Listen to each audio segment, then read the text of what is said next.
Le câlin est indispensable. Il est indispensable pour les nouveau-nés, ça c'est sûr, puisque sans contact physique, sans câlin, sans interaction tactile positive, le bébé ne peut pas se développer. Le manque de contact tactile va vraiment mettre en péril le développement physique et cérébral de l'enfant, dans des cas extrêmes pouvant conduire jusqu'au décès. Mais pour autant, un adulte peut aussi bien apprécier les câlins qu'un enfant.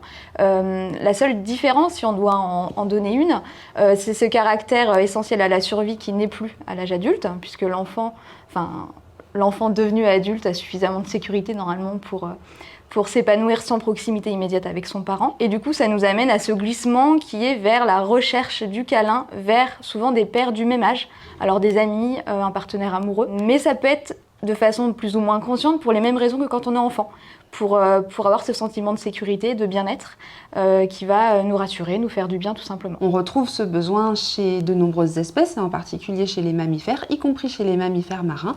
Il y a cette recherche de proximité physique chez les bébés, avec les parents bien évidemment, mais même à tout âge, les mammifères se câlinent, se donnent de la proximité physique, et ça participe au développement chez toutes les espèces de mammifères.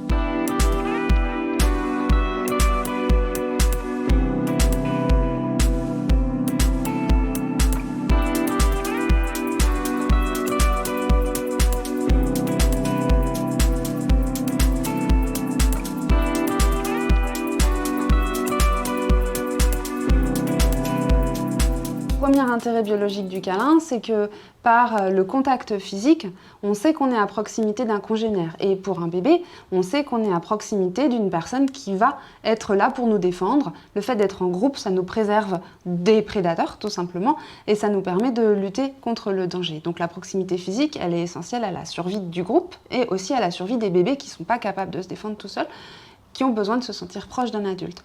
Et puis, elle a un deuxième effet, c'est que comme le câlin va déclencher la production de ces hormones qui nous rassurent, qui nous déstressent, on va se sentir mieux.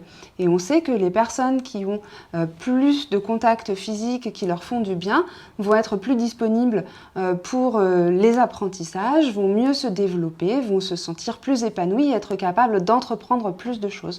Donc c'est également important pour le développement de notre cerveau. On essaye sur toi? On met sur ta tête à toi? On met là?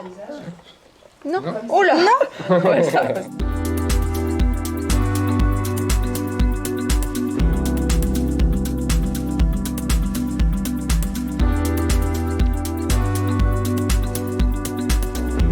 C'est bien d'être demandeur de câlins, c'est normal d'avoir des moments de stress et d'avoir besoin dans ces moments, et même si on n'est pas stressé, d'avoir des moments où on apprécie d'être câliné, puisque ça fait du bien. Donc c'est pas une insécurité affective que d'avoir besoin d'un câlin, c'est une insécurité affective d'exiger un câlin de votre partenaire, de lui imposer de vous faire un câlin.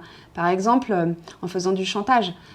S'assurer du consentement d'un partenaire, que ce soit un adulte ou un enfant, c'est pas nécessairement lui poser la question en lui disant « est-ce que tu as envie d'un câlin, oui ou non ?» Si vous lui posez pas la question, mais que physiquement vous l'enserrez puis que vous le lâchez plus parce que vous le serrez très fort, ou si dès que lui s'éloigne, vous pleurez, vous lui imposez quelque part votre câlin et c'est vous qui êtes en insécurité affective. C'est pas de réclamer, c'est de forcer finalement. Un câlin, si on doit dire qu'il est bon et qu'il est bénéfique, c'est un câlin qui est en fait partagé et réciproque. L'intention de vouloir un câlin ou d'avoir besoin d'un câlin, n'est pas suffisante pour qu'on nous en donne un. Il faut le partager pour qu'il soit plaisant pour les deux personnes.